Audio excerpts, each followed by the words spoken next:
बिस्मिल्लाहिर्रहमानिर्रहीम अस्सलामुअलैकुम। हमने जो अब टॉपिक डिस्कस करना है वो फ़ोटो इलेक्ट्रिक इफ़ेक्ट है। फ़ोटो इलेक्ट्रिक इफ़ेक्ट में जो है वो मैंने आपको कुछ एनिमेशंस भी दिखानी है, इसकी मैथमेटिकल फॉर्म, फिर आइंस्टाइन ने किस तरीके से फ़ोटो इलेक्ट्रिक इफ़ेक्ट को रिप्रेजेंट किया, ये सारी चीज़ें हमने इस यानी कि फ़ोटो इलेक्ट्रिक इफ़ेक्ट यहाँ पे हमने ब्रीफली जो है वो डिस्क्राइब करना है। ठीक है, तो वीडियो को शुरू से लेकर लास्ट तक देखना है आपको। एनिमेशन के ज़रिए फ़ोटो इलेक्ट्रिक इफ़ेक्ट का जो है वो हर किस्म का पॉइंट जो है वो आपको क्लियर हो जाएगा।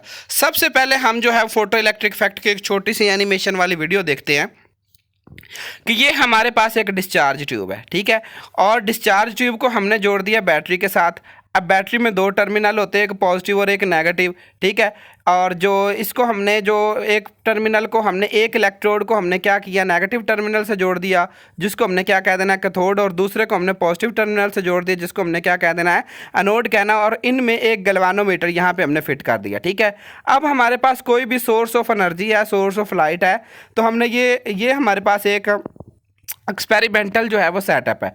अब क्या होगा, लाइट सोर्स से जैसे ही रेडिएशंस या लाइट जो है वो स्पेसिफिक फ्रीक्वेंसी की फॉल करेगी कैथोड के ऊपर, तो यहाँ से इलेक्ट्रॉन एमिट होंगे और वो इलेक्ट्रॉन कहाँ पे पहुँच जाएंगे, एनोड के ऊपर। ठीक है, तो इसी तरीके से जब तक ये इलेक्ट्रिसिटी मतलब तब तक ये इलेक्ट्रॉन जो है वो एमिट होते रहेंगे जब तक लाइट सोर्स जो है वो ऑन होता है। इस टोटल प्रोसेस को हमने क्या कह देना है कि ये हमारा क्या है, फोटो इलेक्ट्रिक इफेक्ट। अब हमने इसको डिस्क्राइब करना है और इसी की मैथमेटिकल इक्वेशन जो है वो ड्राइव करनी है।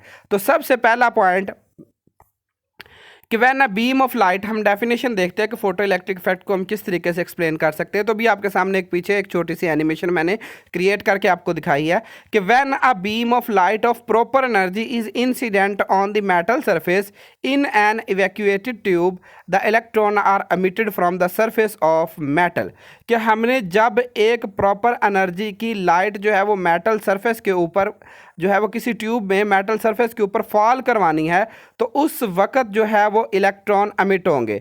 अब these electron are attracted to the positive plate. अब अभी मैंने आपको दिखाया है कि किस तरीके से इलेक्ट्रॉन जो है वो पॉजिटिव टर्मिनल की तरफ जो है वो मूव करते हैं, पॉजिटिव इलेक्ट्रोड की जन्म मूव करते हैं। तो a current flow in the circuit can be detected by galvanometer. तो हमने जो गैल्वानोमीटर लगाया था वो हमें एक माइन्यूट या कोई भी कह ले, जितना मतलब जितने इलेक्ट्रॉन ज़्यादा होंगे उस हिसाब से गैल्वानोमीटर में आइडेंटिफिकेशन होगी, डिटेक्शन होगी कि करंट फ्लो कर रहा है। ठीक है, this electricity is called photo electricity.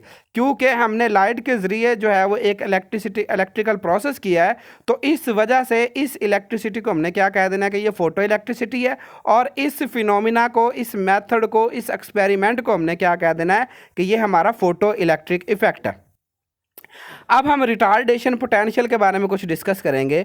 ठीक है, अब हमने क्या किया था लास्ट टाइम कि पहले जो है ये एनोड और एक कैथोड था, जिसके साथ हमने बैटरी को जो है वो मतलब इलेक्ट्रोड को जोड़ा था, ये कैथोड था और इधर जो है वो एनोड था। अब हमने रिवर्स कर देना है। हमने क्या करना है कि जो कैथोड है, ठीक है, इसको ये लाइट सोर्स वाला सारा एक्सपेरिमेंट, ठीक है, इस तरीके से ये इलेक्ट्रिसिटी जनरेट हुई, ये इधर तक पहुंच रही है आपके सामने। ठीक है, अब हमने क्या किया, हमने कैथोड को पॉजिटिव टर्मिनल ऑफ बैटरी से जोड़ दिया, जबकि एनोड को नेगेटिव टर्मिनल ऑफ बैटरी से जोड़ दिया। मतलब जो पॉजिटिव टर्मिनल था उसको नेगेटिव के साथ जोड़ दिया, मतलब पॉजिटिव को पॉजिटिव के साथ जोड़ दिया, सॉरी, पॉजिटिव टर्मिनल को नेगेटिव के साथ जोड़ दिया और नेगेटिव टर्मिनल को पॉजिटिव के साथ जोड़ दिया।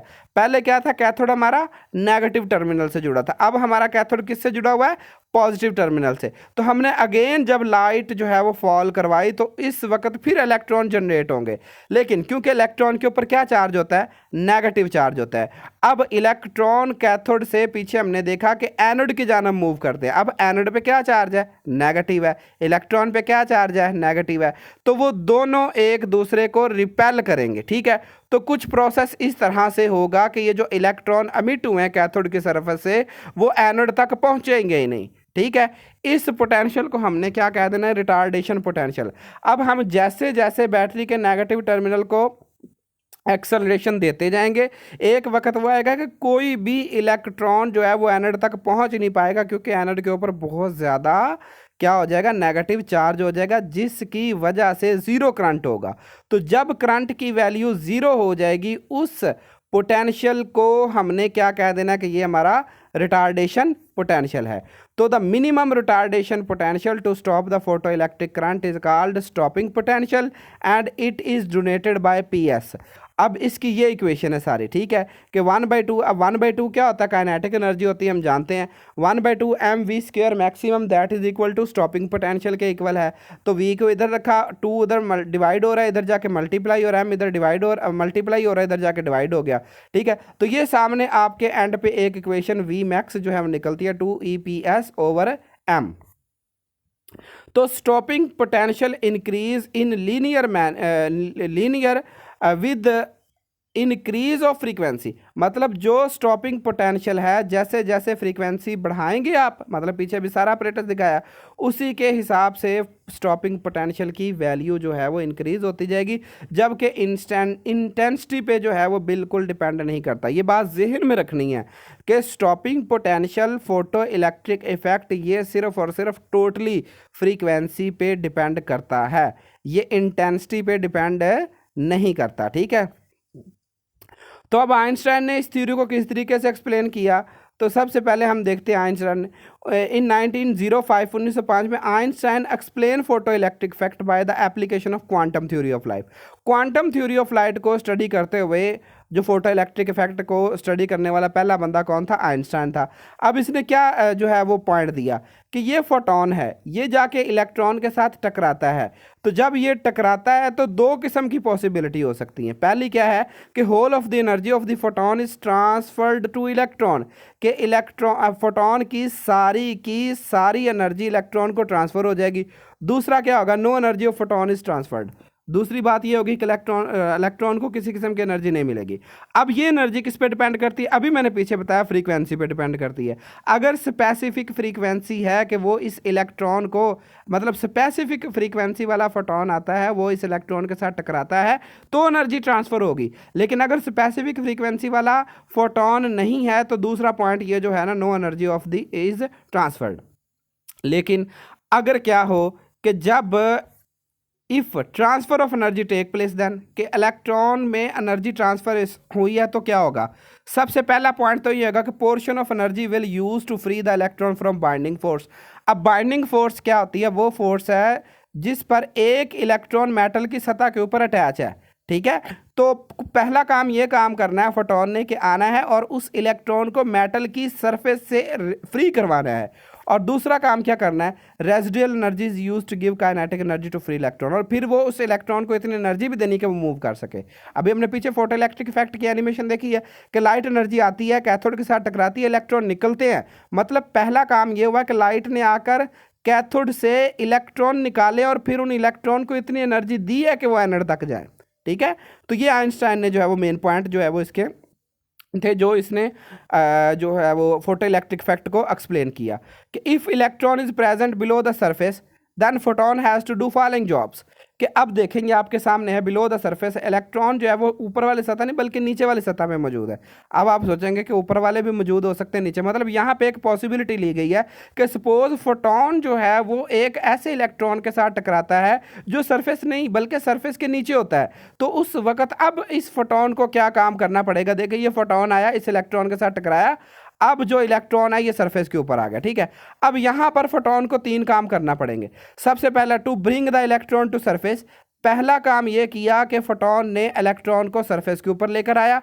दूसरा काम क्या किया, release electron from the surface, फिर इलेक्ट्रॉन ये रिलीज हुआ, जैसा कि पीछे फोटो इलेक्ट्रिक इफेक्ट शुरू में मैंने एक छोटा सा आपको डायग्राम के जरिए समझाया। और तीसरा काम क्या किया, giving kinetic energy to free electron. तो 3 काम करने हैं फोटोन ने यहाँ पर, कब करने हैं, जब इलेक्ट्रॉन सरफेस पे नहीं जबकि सरफेस के नीचे यानी कि बिलो सरफेस मौजूद होगा, तो उस वक्त ये 3 काम करना पड़ेंगे। अब the electron on the surface will require minimum amount of energy to overcome the binding force to get released called as a work function, कि अगर इलेक्ट्रॉन सरफेस के ऊपर मौजूद है, जाहिर सी बात है अब इलेक्ट्रॉन मेटल की सतह के बिल्कुल ऊपर मौजूद है, तो यहाँ पर तो फोटोन को थोड़ी सी एनर्जी वाला फोटोन भी जो है वो इनके खास फ्रीक्वेंसी हो लेकिन थोड़ी सी भी एनर्जी हो फोटोन की, तो काम बन जाएगा कि इलेक्ट्रॉन जो है वो मेटल के सतह से रिलीज हो जाएगा, और उस रिलीजिंग को, उस बाइंडिंग फोर्स से रिलीज होने के को हम क्या कहेंगे, वर्क फंक्शन है। अब जो वर्क फंक्शन है that is equal to h/0, तो जो है ना वर्क फंक्शन जो है वो एच म्यू नॉट पे डिपेंड करता है। If it means if energy of photon is less than W then there is no emission of photo electrons, कि अगर वर्क फंक्शन से कम फ्रीक्वेंसी वाला आपने एक फोटोन यूज़ किया है तो किसी किस्म का फोटो इलेक्ट्रॉन यानी कि फोटो इलेक्ट्रिक इफेक्ट नहीं होगा। इस सूरत में हमारे पास ये इक्वेशन होना ज़रूरी है कि 1/2 mv² यानी कि mv² क्या है, ये kinetic energy plus work function that is equal to H mu. तो अब वर्क फंक्शन ऊपर हमारे पास एच म्यू नॉट के इक्वल है, तो वर्क फंक्शन की जगह हमने एच म्यू नॉट लगाया। अब एच म्यू नॉट को इधर ले गया तो ये माइनस हो गया। तो सिंस हम जानते हैं कि 1/2 mv² किसके इक्वल होता है, स्टॉपिंग पोटेंशियल के। सो स्टॉपिंग पोटेंशियल जो है वो हमारे पास ये फाइनल इक्वेशन बनेगी। हमने अब क्या कंक्लूजन निकाले आइंस्टाइन की थ्योरी से। सबसे पहली बात कि if frequency of incident photon is less then threshold frequency वो फ्रीक्वेंसी है जिस के नीचे फोटो इलेक्ट्रिक इफेक्ट ने होना ही नहीं है। तो इस पॉइंट का मतलब हम आइंस्टाइन की थ्योरी से ये कंक्लूजन निकालते हैं कि अगर इंसिडेंट फोटोन की फ्रीक्वेंसी जो है वो लेस देन होती है थ्रेशोल्ड फ्रीक्वेंसी से, तो उस वक्त फोटो इलेक्ट्रिक इफेक्ट नहीं होगा जितनी मर्जी इंटेंसिटी हो जाए। तो द स्टॉपिंग पोटेंशियल, अब इंटेंसिटी को आप क्या कहेंगे, इंटेंसिटी का मतलब होता है नंबर ऑफ फोटोन, ठीक है। Intensity mean number of photon बढ़ाने से फोटो इलेक्ट्रिक इफेक्ट नहीं होगा जब तक फ्रीक्वेंसी स्पेसिफिक नहीं होती। असल में हर मेटल की जो है ना मतलब अपने इलेक्ट्रॉन को पकड़ के रखने की एक अपनी अपनी पावर होती है, तो हमें उस पावर को जो है ना इक्वल लाना पड़ेगा, या उससे ज़्यादा होगा ना फोटोन तो फिर इलेक्ट्रॉन जो है वो मिट होंगे। तो इस चीज़ को हमने कह दिया कि ये जो फ्रीक्वेंसी डिपेंडेंट है photo electric effect.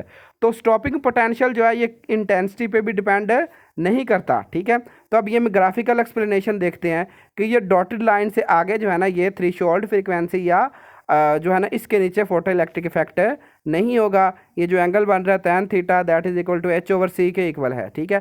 Thank you so much. अगर आपको ये लेक्चर अच्छा लगा हो तो चैनल को प्लीज़ सब्सक्राइब कीजिएगा और अपने फ्रेंड्स के साथ ज़रूर शेयर कीजिएगा, क्योंकि नॉलेज जितना हम शेयर करें उतनी अच्छी बात होती है, ठीक है। जज़ाकल्लाह, अल्लाह ताला आपके और मेरे इल्म में इजाफा फरमाए।